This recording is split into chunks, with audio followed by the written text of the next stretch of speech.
Within one, this is the last topic of Bosch topic, which titles the department order number 13 of series of 1998, which guidelines governing OSH in the in the construction industry. Bosch Electrical Engineer, it is not OSH but Bosch with a B, and titles that and it means basic occupational safety and health. Then this topic usually talks about the guidelines in governing occupational safety and health in construction industry. Ano yung mga guidelines na dapat sundin sa construction industry?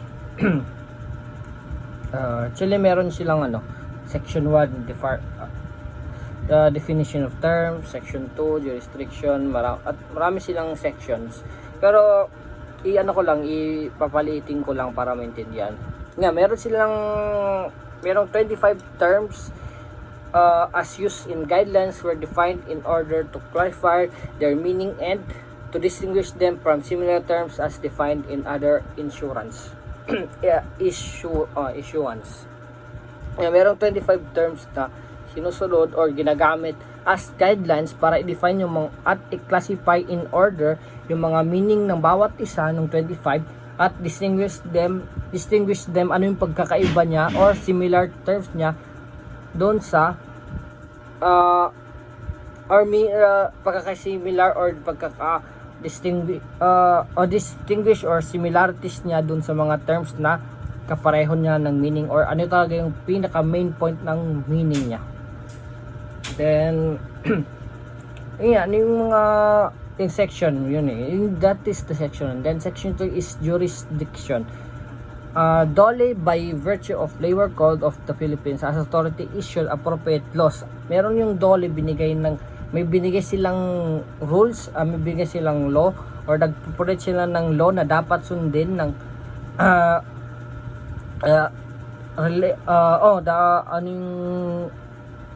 laws na dapat sundin na relate sa administration of and enforcement of occupational safety and health in the Philippines. Usually, hindi lang dito sa atin din namin in every places in the Philippines.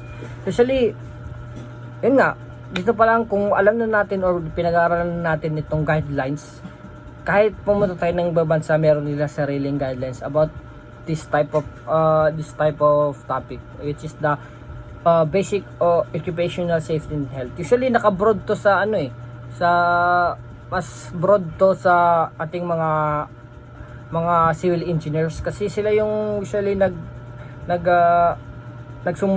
parang sa kanila usually nag-reflect to kasi sila yung nagtatrabaho sa field or sa mga paggawa ng building. Usually sila yung mas broad or sila mas connected dun sa topic na to. And this pagsunod lang mga rules and regulation and guidelines. Kasi kung sinunod mo to dito pa lang, first things pa lang, alam mo na kung ano yung guidelines nito. Kahit pumunta ka ng ibang place or pumunta ka ng ibang bansa, actually parang same lang din. Sila natin may dinagdag lang or meron lang kakaiba, pero usually same pa din. Kasi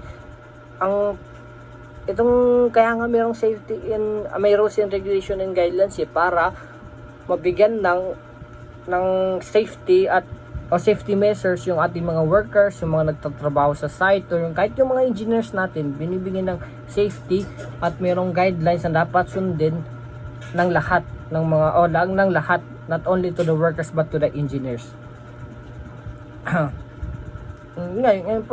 All employees must be pinaka-basic na to dapat meron tayong sariling PPE, kasi kahit saan trabaho sabi natin yung mga small lang, yung mga paggawa lang ng bahay, paggawa lang engineer, diba yung usually yung mga wala silang sinusuot ng mga safety gear, pero usually hindi dapat ganun dapat doon tayo sa marunong or doon meron tayong sariling engineer sa paggawa ng bahay, kasi safety naman talaga lagi.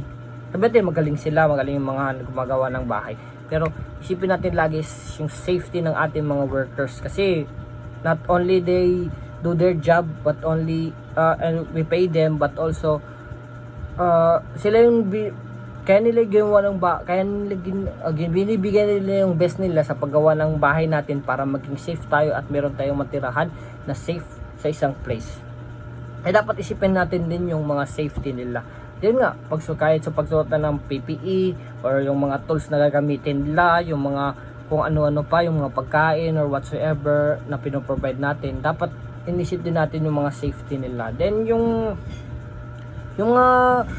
sa engineers, yung mga personnels, yung yung ibang tao, meron din silang mga guidelines na sinusunod na dapat sundin para safe sila, safety yung mga workers nila. Then pag malalaki na masyado, usually may pinoprovide sila na mga pag sobrang yung may mga place, malalayong place na sa ating mga personnels, yung mga engineers natin, may pinoprovide sila ng mga food or mga kung ano pa, mga gamit, mga tokens para maimasmasan sila and magawa nila yung trabaho nila safety and fast and safety.